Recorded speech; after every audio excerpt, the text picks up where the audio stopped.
Sur ce graphique qui a été fait par Rapminers, en analysant plus de 80 000 musiques, on voit que les musiques sont 40 secondes plus courtes que maintenant qu'il y a 20 ans. Mais pourquoi ? On remarque sur le graphique un décrochement en 2016, qui correspond à l'arrivée de TikTok.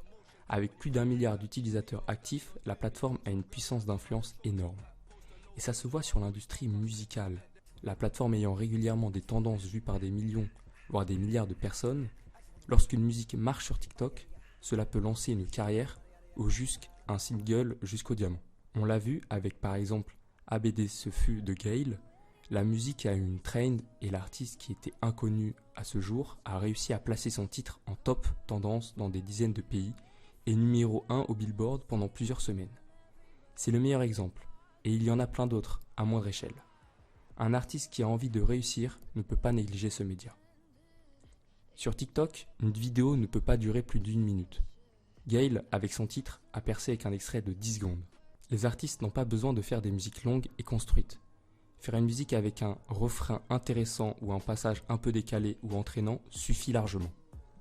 Les artistes sont encouragés sur TikTok à faire plein de musiques courtes pour multiplier les chances de trouver une mélodie qui sera retenue et qui fera le buzz. Et ce phénomène se voit aussi sur la structure des musiques. Encore avec un graphique de Rapminers, on remarque que les musiques ont de moins en moins de troisième couplet. Et encore une fois, il y a un décrochement après l'année 2016. On peut le voir avec Gazo, qui s'est fait connaître en partie grâce à TikTok en ayant des trends dont son dernier projet KMT, sur lequel il y a seulement 36% de couplets. On voit clairement que les couplets disparaissent. L'album de Gazo est quand même double platine avec 4 sons certifiés diamant, dont plusieurs qui ont eu des trends TikTok.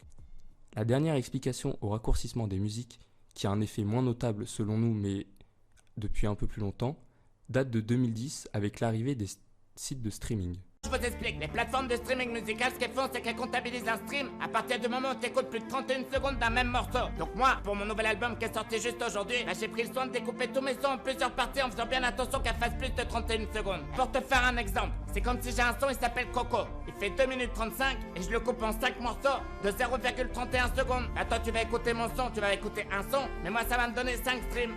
Et du coup ça fait plus de streams, donc plus de ventes et tout ça en respectant les règles de la Snap. Ce phénomène conduit à des musiques de plus en plus courtes, qu'on oublie au bout de quelques mois. C'est dommage, mais c'est un phénomène global, de consommer de plus en plus, et ce n'est pas la faute que les artistes, mais bien la faute des auditeurs. Et je ne pense pas que cela soit mal. La musique, c'est juste un moyen de s'amuser. Avoir des musiques plus déconstruites permet aux artistes d'essayer de nouvelles choses, et de se renouveler. Et aux auditeurs d'avoir des musiques sur lesquelles s'ambiancer, même si elles sont moins techniques et moins travaillées. Cela n'est peut-être pas si important. Ce qui compte, c'est que cela reste plaisant.